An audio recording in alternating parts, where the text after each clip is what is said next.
জায়গাটা পুরো শুনশান, জায়গাটা পুরো শুনশান। রাত 10টায় হচ্ছে এরকম, আস্তে আস্তে হাঁটো, রাত 10টায় এইরকম অবস্থা দার্জিলিংয়ের। তোমরা যারা জানো না জেনে নাও ব্যাপারটা। 9টার পর এখানে কিন্তু সব কিছু ক্লোজ, তো সব বন্ধ পুরো। এই রোডটা সন্ধেই এক আর এখন অন্য, এখানে পুরো স্টল দোকানের সব। সন্ধ্যাবেলাতে তো এখানে অনেক খাবারের স্টল থাকে, মোমো, এছাড়া চিকেন ফ্রাই, অনেক কিছু তন্দুরি, সব কিছু আইটেমগুলো এখানে পাওয়া যায়। আর এটা যেটা বেরোচ্ছে এটা হচ্ছে হোপ। আর এখন বুঝতে পারছো জায়গাটা একদমই পুরো অন্ধকার, সব রাস্তার লাইটও এখানে জ্বলে না, লাইটগুলো বন্ধ হয়ে যায়। তো তোমরা যেটা দেখলে 16 আনা আর কি হাস্টি টেস্টি সামথিং নামটার রেস্টুরেন্টটা। এই দুটো রেস্টুরেন্টে কেউ জীবনেও খেতে যেও না। যদি টাকা পয়সা নষ্ট করতে চাও তাহলে সে যাবে, তাই তো?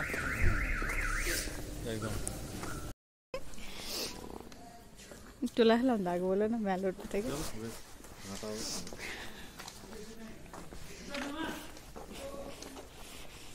পুলিশের নিয়ম আছে নাকি এখানে যে 9:30টার সময় ইয়ে করে দিতে হবে? 9:30টায় বন্ধ করে দিতে হবে।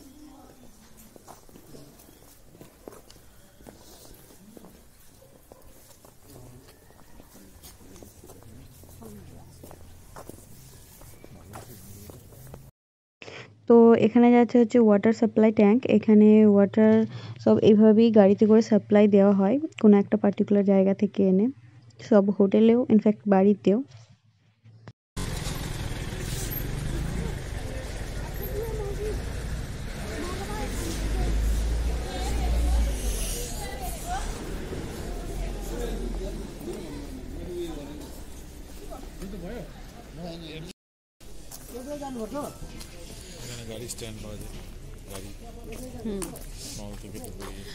তো এখানে হচ্ছে এখন আমরা পৌঁছে গেছি ট্যাক্সি স্ট্যান্ড, তাই তো? এখানে হচ্ছে সব যে ট্যুর কি বলবো সাইট সিন, হ্যাঁ সাইট সিন যেগুলো রয়েছে সেগুলোতে নিয়ে যায়। এখান থেকে কার বুক করা হয়, কিন্তু খুব সাবধান। দার্জিলিং, এখানে দার্জিলিং কেন যে কোনো ট্যুরিস্ট প্লেস হচ্ছে মানুষকে স্ক্যামের জায়গা, প্রচুর প্রচুর স্ক্যাম করে।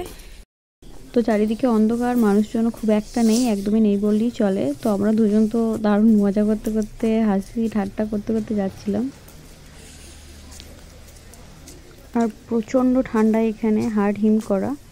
ওই দিকটা ব্যাক সাইডটাই ছিল হচ্ছে ম্যাল রোড। তো দার্জিলিং আসলে চেষ্টা করবে 9টার মধ্যে, 8:30, মিনিমাম 8:30 থেকে 9টার মধ্যে খাওয়া দাওয়া সম্পূর্ণ ক্লোজ করে নিতে, না হলে কিন্তু খাবার দাবার আর পাওয়া যাবে না।